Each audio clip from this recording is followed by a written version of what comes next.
Aw.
Hi, everyone, and welcome to the 2023 Latinx Kidlit Book Festival. My name is Lauren Yero, and I'm going to be moderating our conversation today on speaking truth to power. Please read our anti-harassment policy in the chat box, and don't forget to subscribe to the Latinx Kidlit Book Festival's YouTube channel. And if you are a school, classroom, librarian, or educator joining us, our school visit fund is back. You can enter to win a free virtual visit from a Latinx author or illustrator for your classroom or library. You can find the link to the entry form in the chat. And we have an amazing panel of authors here today to discuss this extremely important and relevant topic of how stories for young people can speak truth to power. So I'm going to go around and introduce everyone, and then we'll go back around and give each of our panelists a chance to tell you a bit about their latest books. So I'll start with María José Fitzgerald. She is a writer of children's books, and her favorite stories include animals, friendships, family, and magic. Her debut middle grade novel, Turtles of the Midnight Moon, came out with Knopf this spring. Publishers Weekly calls it a contemporary eco-mystery with a touch of magical realism that explores themes of friendship and identity while tracing two girls' heartwarming bond. When she's not writing, you can find María José teaching, relaxing on the couch with her family, or maybe out on a mountain bike ride. Hi, María José. Hi, thank you so much, Lauren, for that beautiful introduction. And we also have with us Aya de León, who is an acclaimed author who writes at the intersection of social and climate justice. Her YA Factory series began with Undercover Latina, which is about a teen spy who goes up against a white nationalist terrorist.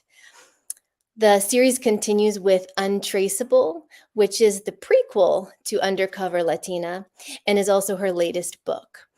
Kirkus calls it a body-positive story with an exciting premise that addresses many relevant social issues. Aya currently teaches creative writing in the African American Studies Department at UC Berkeley. And my name is Lauren Yero, and my debut novel, Under This Forgetful Sky, came out with Simon & Schuster this summer. It was a Poets and Writers Get Out the Word Pick and Kirkus Review's Best of the Month selection. I currently live in the mountains of Western North Carolina with my family, a passel of animals, and an unruly garden. So I was hoping that each of you all would be able to tell us just a little bit more about your latest book. Aya, would you go first and tell us a bit more about Untraceable? Sure. So Untraceable, wait, get it so it doesn't get blurred. Untraceable is my prequel in the Factory series. So Undercover Latina starred Andrea and Amani. Andrea was was in that world a 14-year-old Latina spy working for this spy organization, the Factory, which is this sort of non-governmental international espionage organization fighting racism and protecting people of color worldwide. And of course, they have to have teen spies because, you know, sometimes you need teen spies. So Andrea went on her first mission in Undercover Latina, and Amani was sent as her kind of backup. Amani is an African-American spy, 15 years old. And this prequel was her first mission. And really, since, you know, it's a prequel and you know that she's a spy, it's not going to shock you that there's a spy organization. But at the beginning of the book, she does not know that. She doesn't know that her parents are spies. And so it's sort of, this book is about her house burns down, they go on the run, her mom is kind of not telling her the whole truth, and then she begins to investigate, and her investigation, of course, leads her to much more than she bargained for. So in finding out about her family, her family's history, and about the Factory. And it opens with, you jump right into the action, right from page one. There's like a lot happening. A lot happening. It's fast-paced, action-packed for sure. María José, could you tell us a little more about Turtles of the Midnight Moon? Yes. So my debut novel, Turtles of the Midnight Moon. Thank you. I don't have a copy with me. It's a beautiful cover. It's so nice to see it like that. So Turtles of the Midnight Moon is a middle grade story. And it also has some sleuthing kids, but they're a little bit younger than Aya's protagonists. So my story follows two protagonists, and it's actually told in alternating points of view. And those characters are Barana and Abby. And Barana lives on the coast of Honduras, which is where I grew up. And she is 12 years old, and she has a very special connection to the sea turtles that come to her beach to lay their eggs, to nest. She also, she's just very passionate about protecting the sea turtles. She holds this very close to her heart, doesn't really talk about it too much with her family. The other character is Abby, who is also 12, lives in New Jersey. And she, through a twist of fate, is able to go to Honduras with her dad, with her papi, to help him over the summer as he goes on a trip to do his work, which is related to a problem that we have back home with the bends and the lobster diving industry. So she goes with him. And of course, Abby and Barana at first don't quite get along. And eventually they come together and they have to learn to work together to solve this mystery that's been plaguing Barana's village, which is that the sea turtle eggs are being poached. And so the girls kind of go on a sleuthing hunt, trying to collect clues and solve the mystery. And along the way, of course, the story is bigger than finding the culprits. It's about friendship and community and kind of how these two kids come together to bring justice to something that they both consider to be very important and special. And so that's Turtles of the Midnight Moon. Wonderful. And it's beautiful and has lots of sort of it's got poetry, and I love the two voices, and yeah, it's a beautiful story. I have to say that as the mom of a middle schooler, we saw some of the previews of it, and it's on our to be read list. Yay. Thank you. You have to tell me what your kiddo thinks. So I'll just briefly tell a little bit about my debut as young adult speculative novel, Under This Forgetful Sky. And like your book, Maria Jose, it's also in dual perspective POV. It's a story of star-crossed love and resistance in a world divided by walls. That's sort of the tagline. And it would fit into like a dystopian, post-apocalyptic genre, kind of a stratified society. So in the novel, two teens travel across this near future version of what was formerly Chile in search for a cure for a mysterious virus. One of them needs the cure to save his father's life. The other is working in secret for the same rebels who infected his father with the virus in the first place. So plenty of drama ensues. On paper, of course, they're enemies, but it turns out to be much more complicated than that. And it's a book that it grapples with big questions about environmental harm and responsibility and what that looks like in an increasingly interconnected world. So yes, it's a near future story. It's speculative fiction, but it's saying a lot about, the world that we live in today.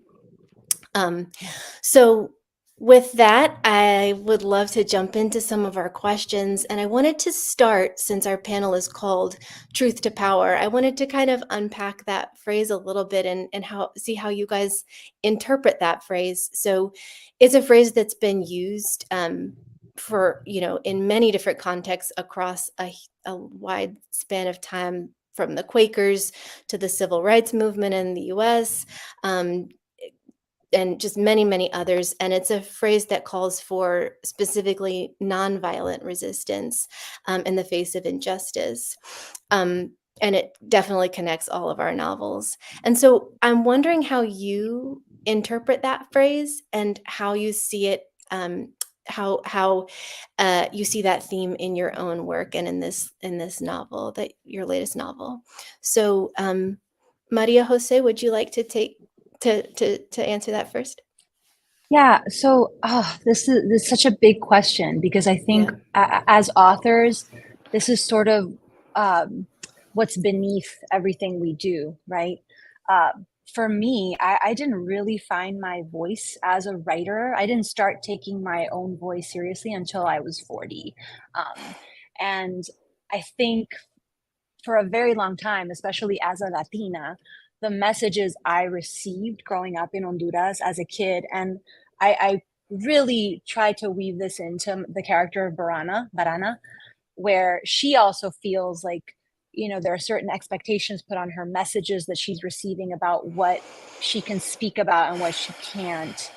And I felt that way as a child, where, some of the messages were under the surface while others were very explicit, like to hush, to not ruffle feathers, calladita, to not disturb. And growing up in a very sort of conservative family and culture and environment, I didn't think that my voice was powerful or mattered or could make any kind of difference or have any kind of impact, let alone my actions, right? Because our voice and our words and speaking out our truths and expressing ourselves and our thoughts is sort of like the beginning that leads to then further action and change. And, I think speaking truth to power for me is about sort of not overcoming the fear of saying the things we want to say and sharing the stories that we want to share, but doing it even though you're scared to do it, like telling the stories, speaking your truth, despite that fear of like, oh my gosh, like I'm going to do what like I was always told to not do, which is to just keep quiet, keep quiet, don't disturb, don't cause problems, just, and I feel like Turtles of the Midnight Moon, it's a middle grade book. So, I did it in a way that was appropriate for that age.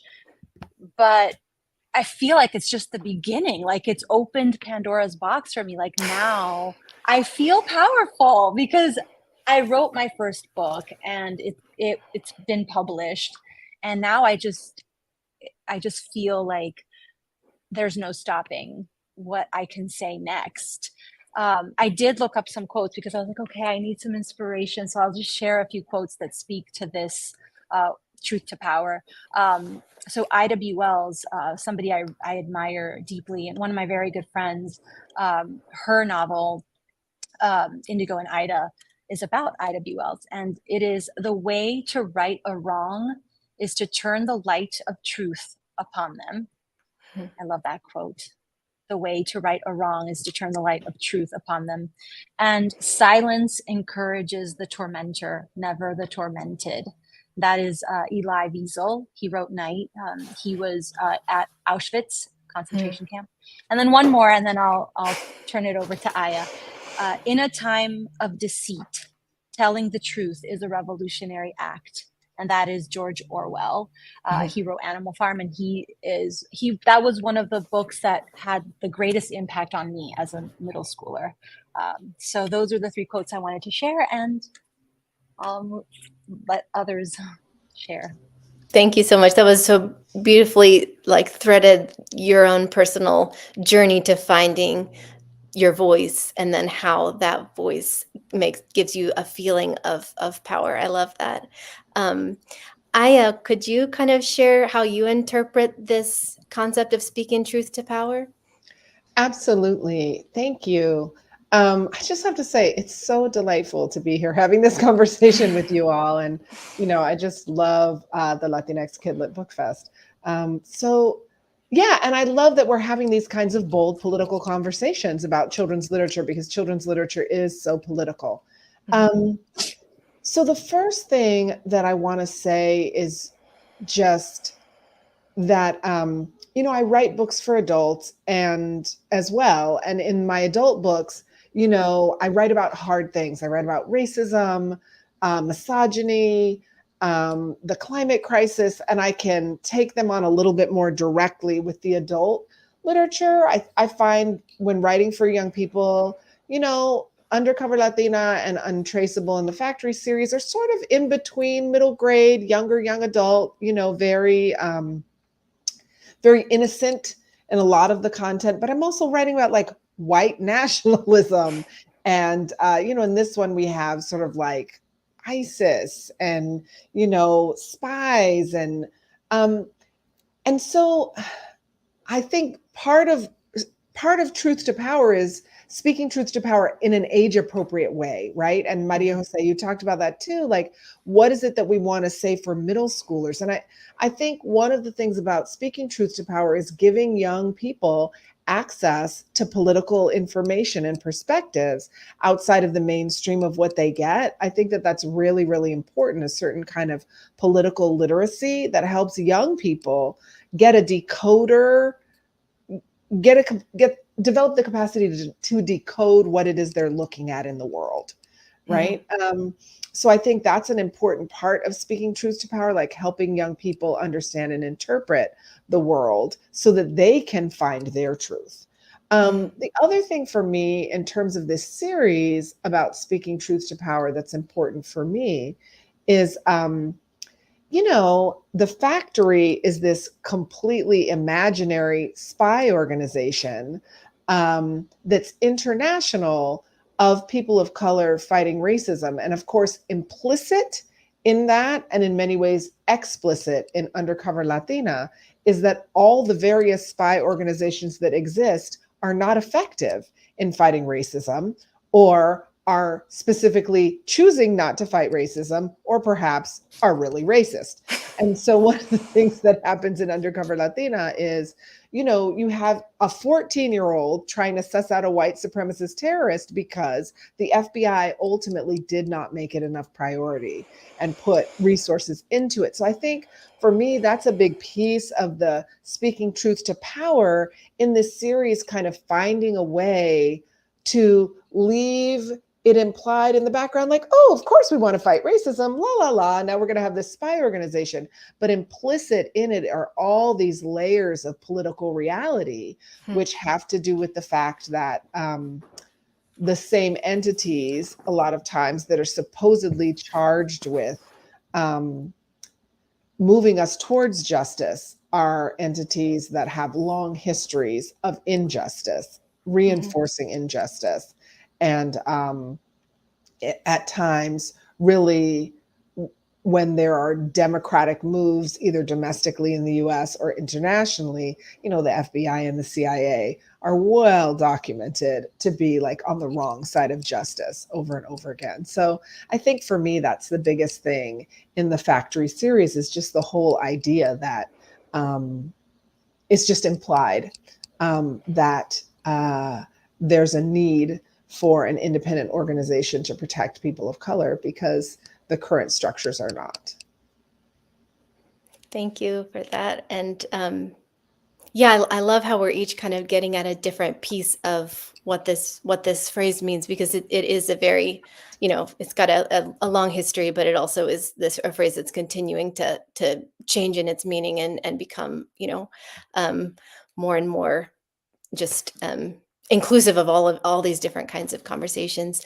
I'll just add a little piece for me in writing Under This Forgetful Sky, which deals with colonialism and imperialism and just environmental harm, and how that is such and also kind of climate justice, how those are so vast across time and space, and how one single experience, it can't quite grasp the enormity of those big big forces. And so having two different perspectives telling the story, that it's like they aren't able to have the courage to speak truth to power until they kind of come together, and it's their different experiences that they're able to see, and coming to understand someone else's perspective. That's actually what gives them that courage to speak their truth to power. So I think having those, like, a diversity of experience is also a big part of and community coming together, not doing it alone, but doing it in the midst of others, is a huge part of that. And I think that's especially important for young people. It's a scary thing to think you have to do it alone, but like in all of our books, it's other people that also help give the courage to speak. So I think that's a really important part. I wanted to speak a little bit. I'm going to kind of jump ahead a few questions, because I think it gets at what a lot of us are saying about, like, age appropriateness, writing for young people specifically, and what it is that is so important about this particular theme in young people's literature. So all of us chose to write these books for young readers. And it's a really delicate space to write into for this kind of writing, for a number of reasons. Because I think it takes an added layer of care to write books that center injustice and acts of resistance, because young people have a different relationship to power and agency, and especially to the future and possibility, than adults do. So this next question is kind of a two-parter. First, I'm curious to hear you speak about why it was important for your stories to specifically show young people speaking and acting out against injustice, why the story that you chose to tell specifically had to be feature young people, but also how you strike a balance so that your young readers don't feel like these injustices are theirs alone to solve, but also so that they don't feel totally powerless in the face of injustice. So that kind of balance, so it's not this sense of like, oh, I need to be a superhero and solve the problems of the world as a young person. Like, that's extremely overwhelming, but also to feel like you do have agency even as a young person. So that's a big question. And I'd love to hear your thoughts, Aya, on either of those or both. Absolutely. I mean, so I think the thing for me that I'll say is I started with the young person. I was really inspired. Oh God, like a decade ago, I read these spy girl books written by white authors, Robin Benway and Allie Carter. And I just loved these books, you know, and it was like, oh, spy, teen, girls, yes. And I was like, what would girls of color bring to the mix? So really that's where it started. My love of spy fiction and my love of all things teenage girl. And then thinking like putting those together with girls of color.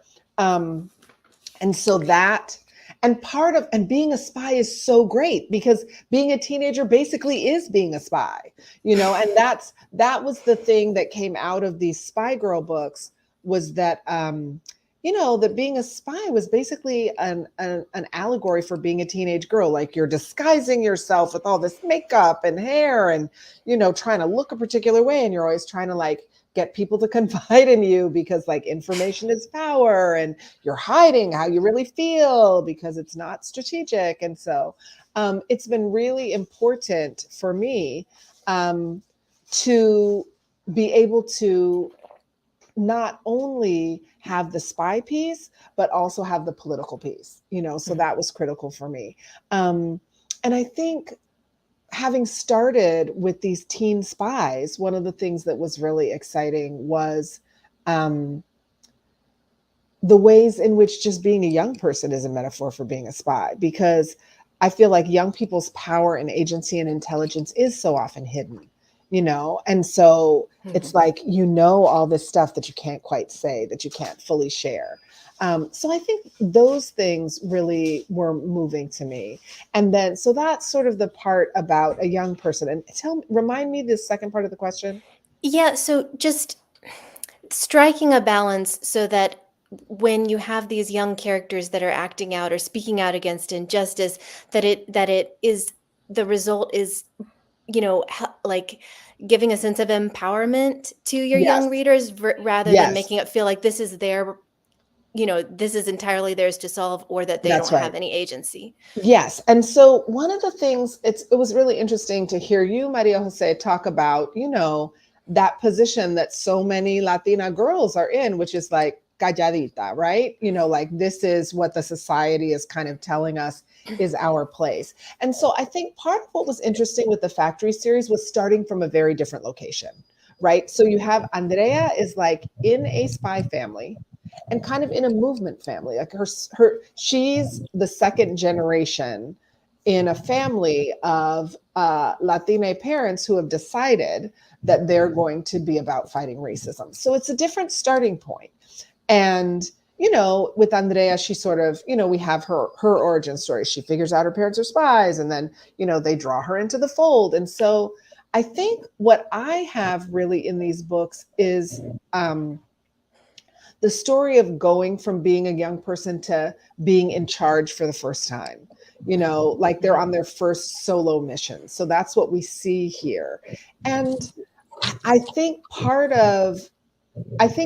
that's why it's so great that there are so many books, right? Because we want to have books of girls whose lives look more like girls in the real world. Like I doubt I will find any girl of color spies who'll be like, that's my life. So it's operating more, you know, through kind of like fantasy aspiration. But we do get to see them being very powerful. And we also get to see them on teams, you know, like each one has these moments of sort of being more isolated and then like, phew, I'm with a team. So it's clear, you know, that things go better with teams.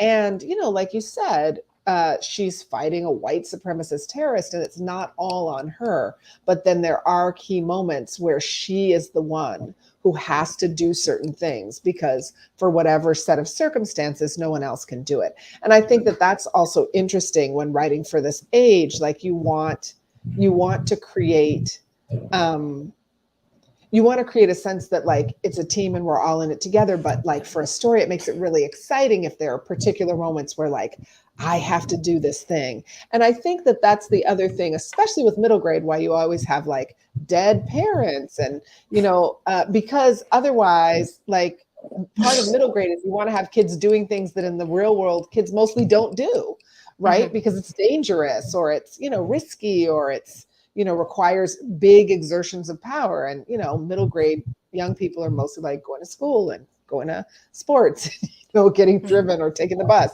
right? Which can be treacherous in their own way. But we want to, part of what we like to be able to do in the books is to have them doing really big, powerful things that often only adults do. And in order to do that, that's why so often parents are dead or kidnapped or whatever, so that the young person can be in a position to take charge of things. And I think that was one of the things that I was working with the spy setup, so that the young people could be in charge, be taking a big, powerful role. And, it took a lot of work to make sure that they kept taking on kind of dangerous things, even though their parents didn't want them to. So I think that that's part of what we love about middle grade stories, is that you have young people who are rarely left on their own to do anything like this. Sometimes things even more bold than adults do, but we have young people doing them, and young people love reading those stories because in the world, young people do feel really disempowered and are excited to read stories of young people being in the center and making things happen. I love that. So Maria Jose, could you share your perspective on this and how it plays out in Turtles? Sure. So I agree with you, Lauren, that it is such a delicate topic and such a delicate age to write about some of these big themes. For example, there's a lot of anxiety around climate change right now, and the next big extinction, and how do we take care of our beautiful creatures and the beautiful biodiversity that our gorgeous planet is a home to. And I think for me, finding that balance, I think it starts with showing that it doesn't have to be a save the whole world thing. It can be just local. You have the power to find a friend, find a couple of people who you trust. For Barana, it was Abby. It was, I'm not going to say other names because I don't want to give away any spoilers, but realizing that she wasn't alone. And at the beginning of the story, she's very much alone. She's sneaking out in the middle of the night by herself to go check on the turtles. And she's, writing in her poetry journal and doing a lot of this solo work. And then it takes a while for her to realize that she doesn't have to go at it alone. And I think that's something that everybody can relate to, whether you're passionate about sea turtles or whether you're passionate, whatever it is that you're passionate about, changing social justice, the environment, something locally at your school that you see that you're not okay with, that you're holding within yourself, just to speak to it, find a trustworthy friend or adult and take action. I think I wanted to show that it is possible to have an impact in your community, especially right now with what we're seeing with climate change. And even right now, as I'm talking to you, right, we just had the summit here in New York that so many leaders from around the world came here to speak. And it's important to me to show young people making these things happen, because as a young person, I really was, I believed that anything was possible when I was a kid. And I want kids to see other kids doing the impossible, so that they realize that it's in them, it's in their power to do whatever it is that they believe in and follow through with it. So in a roundabout way, I hope I answered your question. So it's no, you definitely did. And I love that idea that, like, that superhero narratives are so popular right now and they're fun, but if all of the stories that you are getting are stories of one person standing up against the odds to save the world, there are real problems and real, like you said, anxieties and that of this stuff that's going on in real young people's lives. And if that's the only model of the way to stand up to injustice, it's not a very helpful model for what to do in your own life. And so the idea that you don't have to take like an action that will save the whole world to take meaningful action, and I think all of our books have characters. Yes, they're taking dramatic, life-altering, making those kinds of decisions in their own lives, that are really big, that most of the readers are not going to have the chance to make those kinds of decisions. But at the same time, they're decisions that are, that are changing their lives and the lives of those around them. It doesn't necessarily have to change the world in order to be a meaningful change. So I love that answer. And I would add, I love what you were saying about, like, as popular as superhero stories are, what really is the message, right? Like, what's the underlying message? And I think you're so on point that part of the underlying message is like, one powerful person will do it all. And I think the other message is that, like, the regular old power that human beings have is insufficient to make change, right? Because you hear young people saying, I wish I had superpowers. But the truth is that, like, collective power of people is actually the most powerful thing at our disposal.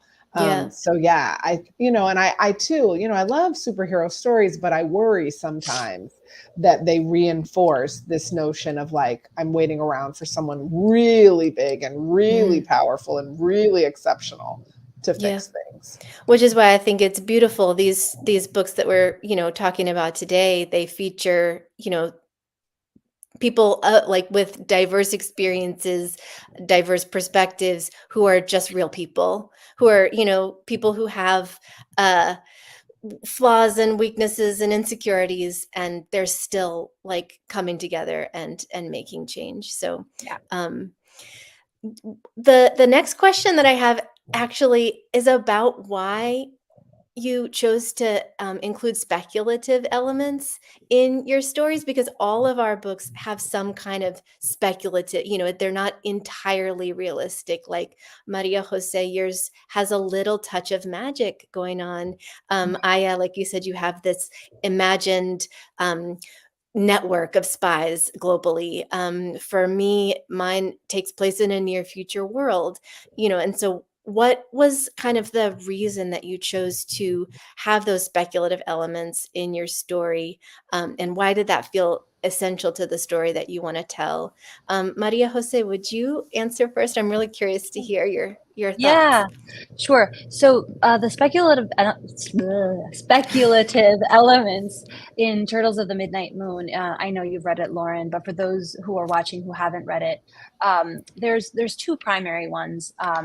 The setting is also made up of different places in Honduras, and I created a little world as well that's not real. But the magical elements, the sort of elements of magic that I included were Barana, the main character, has a scar, a moon-shaped scar on her back, and her favorite sea turtle, Luna, has one as well. And Barana's scar, it was a way for me to show this magical connection that she has with this sea turtle, that for me it's almost like a symbol that our wounds can bring us together. And as an empath with animals, I've always felt like I can sense what an animal is feeling, and I just love my dogs, and I love sea turtles, and I just feel like creatures have feelings, and that was something that I thought would be great to show through these speculative elements. And like, they have this bond that it's unexplainable, and for me, magic is unexplainable, and so I chose to use these magical elements to show that connection and that mutual wound that they each have. And then the other element is that Barana and Abby, they each find these mysterious wooden sea turtle totems underneath their pillows, and they represent their friendship. It's a symbol of their friendship. And these totems, they have a lot of ups and downs and conflict as they're going through trying to solve this mystery. And sometimes the totems get really cold, sometimes they get really warm, sometimes they're glowing, and the girls can't explain who carved them, where did they come from, why do they change over time, why are they sometimes feeling one way and then another feeling a different way. And of course it's because that's their friendship. Sometimes when they're not communicating and there's conflict, you know, the totems go cold and it's like they're dead, kind of. And when there's warmth and light, they're feeling connected and like they're communicating and that their friendship is strong. So they're sort of symbolic. And to be honest, when I wrote the first draft of this novel, they weren't there. The elements weren't there. And then in revision, and it wasn't something that any critique partner or mentor suggested, I felt like something was missing. I just felt like there's something that just doesn't feel quite right about where I'm at in this story. And it just hit me. First, the scar and Luna's scar as well. Like that, I just knew that that was how I was going to show their bond, and that Brana was just going to feel it. It was going to tingle. It was going to feel warm. It was going to burn. And that was her way of knowing whether her sea turtle was okay or not. And, you know, it's funny how ideas come to us as authors, because I've had situations when I'm under duress or I feel like someone's not okay, like somebody I love, or even one of my pets, like I literally get like pain and like I don't feel quite right in my body, like underneath my skin, like something's, you know, not quite right. And so it was very natural for me when that idea just hit me, like, yes, of course. And then with the totems, I honestly can't remember how that idea came to me, but it was just sort of like similar to the scars, where it just, I thought, you know what if they both found these totems, and it was like the one unsolved mystery by the end of the story that they still don't know where they came from. Because I guess that's what friendship is, right? Like you just can't explain when friendship works, it just works. And of course, you know, Abby is working through the end of another friendship. She's having to let go of a friend and that's something that I think a lot of readers can relate to too, where one friendship begins, another one might be ending, and that's okay. And, you know, they can keep the totems in their pocket, kind of like you could always have a friend nearby. It's always, that friendship's always with you. So it's a symbol in lots of different ways for me. I love that. And I love the idea that sometimes when we write speculative elements into our work, it actually, even though they're like by definition not realistic, they actually get at something that feels more true than just a fully realistic, like the connection that you feel to another being or to a friend, and how like having that magic, that little magical element actually gets at something true, even though it's not realistic. So Exactly. I think that's really beautiful. Yeah. Aya, could you speak a little bit to the I mean, I know you've already kind of talked about the speculative force, but like why it felt necessary for the story? Oh, yeah. I mean, I think I love spy novels. I mean, spying, it's exciting. And I think as women of color, you know, like we're always underestimated, and that can be our superpower, right? Invisibility, being underestimated, you know, like anytime you're working with women of color, like someone's got a mop, you know, it's like going in as the cleaning lady and no one's paying attention. They're like hearing everything. They're planting bugs, you know. So yeah, so that's why spying, but you know, they're teenagers and they're not going to be able to spy for any of the organizations that are there. So I got to make one up, but to me, that's sort of more limited in terms of speculativeness, because I'm not really like bending this space-time continuum, etc. But one of the things that actually that I think of, and I did a conversation with Tori Maldonado, like year before last, maybe, about fandom. So for me, the element that really feels like the sci-fi fantasy speculative element in the Factory series is this imaginary tabletop game called Triángulo. Mhm. And it shows up in Untraceable. It's really strong in Undercover Latina. And, and the origin of that was just in the Bay Area. So I live in the Bay Area. I'm actually in New York right now for Climate Week, doing different climate activism stuff. And we can talk about, the climate elements in this book in a minute. But I went to Afro Comic Con, which actually was just this week, and I missed it because I was here marching in New York City for Climate Week. But I love what people of color are doing in the sci-fi fantasy space, the comic books, the gaming, the graphic novels, the all the different kinds of fiction, all of the visual stuff. And I just loved it. And I was like, I want to write it. I want to be part of this community, but I don't really have a whole book in me that has like magic and stuff in it. I just don't, my mind doesn't work that way. But when, in the previous book, when she has to befriend the character, this young man, and I was like, okay, so what's the content going to be of her befriending him? It was like, he's super into this game, and my partner used to play Magic the Gathering and had all these cards. And I was like, what if there was like sort of a Latino version of Magic the Gathering? And then like, what would the origin story be? And all this stuff about like, the indigenous folks and the Black folks get together with like this Basque witch, exile from Spain, trying to flee the Inquisition, and they get together and they create this magical spell. And then it was just like all these possibilities. And it was great because it was kind of just the amount of sci-fi fantasy that I could generate. Like I couldn't generate a whole real book with like real characters that went on a journey, but I could generate a world, right? The Triangulo world. And it was really fun. So for me, that's like my big sort of, sci-fi fantasy element is this triangulo. And, there's time travel, the past, the future. But yeah, as has been said before here, I think it's about dealing with the past and the future, talking about it that way as a way of looking at our history and looking at issues of solidarity. I've created this sort of solidarity story that that three of the groups of people being targeted, by Spanish colonization, Black people, indigenous people, and women, especially women, Basque women who were internally colonized by Spain, sort of coming together in this anti-colonial, putting together all their magic and brujeria, trying to come up with like a big juju spell to be free. So that was really fun.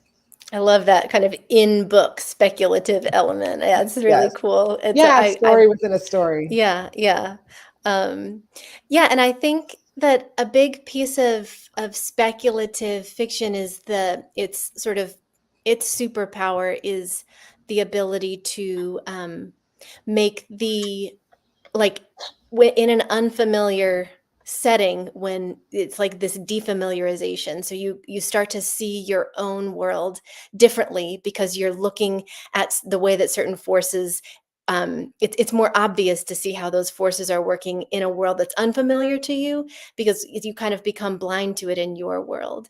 And so when that sort of superpower of defamiliarization and making the stuff that becomes almost invisible in your own life suddenly visible again.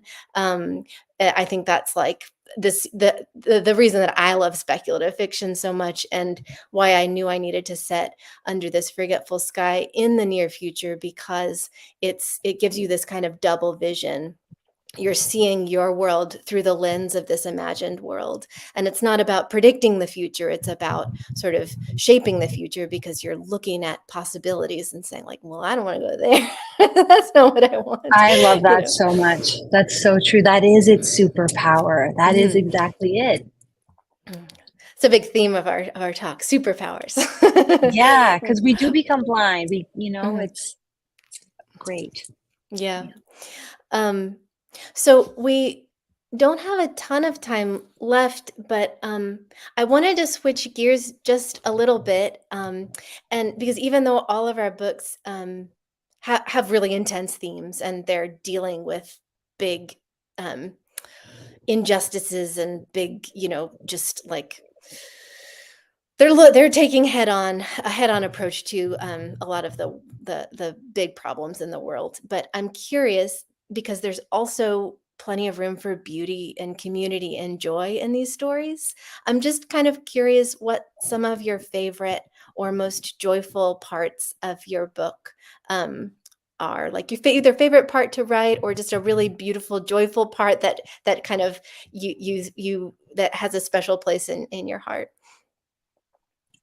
I'll answer real quick because it's very easy for me. So for sure, for me, like my favorite scene to write was that climactic scene where Barana and Abby finally they're running. They can't run fast enough to speak the truth of what happened. When they put the puzzle together and they're just running towards the gathering where everybody's gathered to speak the truth. I had chills writing it, like, okay, they're going for it. This is going to happen.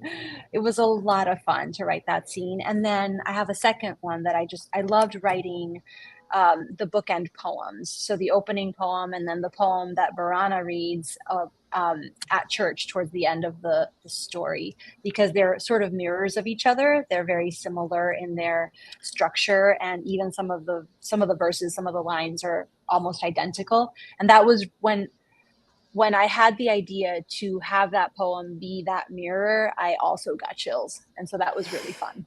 I love those moments where it just feels like, oh, this was almost from outside of me that this came. 100% Yeah, magic. lovely. And I know we have also some questions from students. So if you want to just give, a quick answer, and then we'll get some questions from the audience. Absolutely. I think one of my favorite moments in the book is when you have one girl giving another girl tips on how to deal with sexual harassment. And, she's like, I've got this great plan. And she's like, how did you do that? And, and they're just laughing, and I think, one of the experience of being a girl and dealing with sexual harassment, it was so empowering for me, later on when people would give me tips that were things other than just ignore it, or, so that these were ways that girls felt sort of like powerful and clever. Awesome. I love that. Yeah, those were very fun parts of the book for sure. And for me, so my book is kind of structured where there's kind of like the beginning third of the book, these two characters are not in the same space, or they're kind of, you don't know how they're going to come together. And then the middle part is this journey that they go on together, and they have all of these chance encounters and these beautiful encounters with the landscape that they're traveling across. That was so wonderful to write, those kind of scenes of them traveling across these different landscapes, and how it kind of mirrored the bond that they start to form together. So that was definitely my favorite part of the book to write, is this kind of journey part in the middle of the book. So yeah, if we can get some of the audience questions. Okay, so we have a question from Federico Arabia that says, can you talk about the theme of masking, characters needing to hide identities, membership in groups, tattoos in my book, etc. So the theme of masking, would either of you like to start that one? I feel like you should start because he addressed specifically the tattoos in yours. So you take it. You take Federico's. So the secrets definitely play a huge role in my book. There are secrets that each of these characters are keeping from each other about their past, about their intentions, and they're secrets that sort of start to come out as the novel unfolds. And I think that the important thing there is like the vulnerability that comes from kind of taking down those masks, the vulnerability that that is required to form that true trust. It takes giving something of yourself that feels scary in order to be able to find that real connection. So when I kind of spoke earlier about the these two characters sharing these experiences and these truths about their own lives, and that's what gave them the courage to kind of speak to the powers that were like causing these injustices in their world. It's not necessarily an easy thing to share those experiences with someone else that you don't know if you can trust, and with those vulnerable pieces of yourself. And so that was kind of this that was definitely a theme in the book. This theme of those masks being protective, but also not necessarily productive in terms of like being able to make those connections. Yeah, so I hope that answers your question, Federico. Does anyone else want to speak to that one specifically, of this idea of It's masking? really gotten me thinking, because I think in my book, I do touch on gender roles a little bit, and expectations around this social construct of gender. And, Barana has to wear a certain mask to say it in one way. I guess you could think of it as masking, where she's having to be more of a caregiver for her baby sister, and things that maybe don't come naturally. She has to put that mask on to do it, Sure. despite not wanting. Same thing with her older brother Tulu, who, he's expected to go out and play, Right. watch soccer and do all the manly stuff with his dad and go fishing and do all that, when he's really an artist, right? And that, I didn't go into that too much, but his question just has me doing a lot of thinking. And then with Abby, I don't know how I would interpret it for her, but she definitely, it's more for her, the lens with which she sees the world. And I've got, her camera is sort of the way that she can like look out into the world. And really the story is about her flipping the camera on herself and looking inward, and sort of coming to terms with who she is and her own lens of the world and her identity. So it's a great question. I'm just going to keep thinking about it. Yeah. And I would just add, one of the things that I notice that I often do in my work is I have a very externalized sort of enemy, and that the conflict is this, there's secondary conflict between kind of the crew, but really the big work that they're doing is fighting oppression, right? So the big antagonist is oppression that's really out there. And so in that context, the characters aren't really keeping secrets from each other, but they're spies and they're totally keeping secrets in the world. Yeah, so that's interesting to me in terms of, that's a choice, right? Whereas I think that in real life, it's a little more nuanced, in terms of there's more gray area and, more likelihood for people to be hiding from each other, not choosing to be vulnerable. Yeah, I love that. And the tattoo question, so just to speak to that a tiny bit so that people watching aren't confused, there's this sort of freedom fighter rebel organization that is outside of the walls, that they identify each other because they have these tattoos. And the higher you are in their organization, the more visible your tattoos.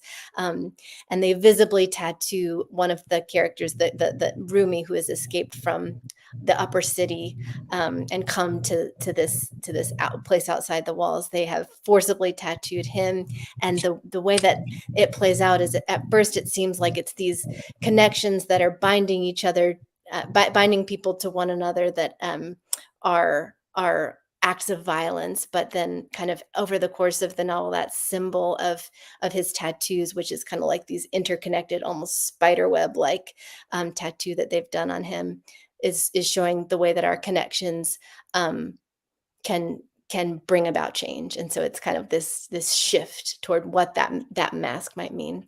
So I know we have a couple more questions, and I wonder if we have time for at least one more.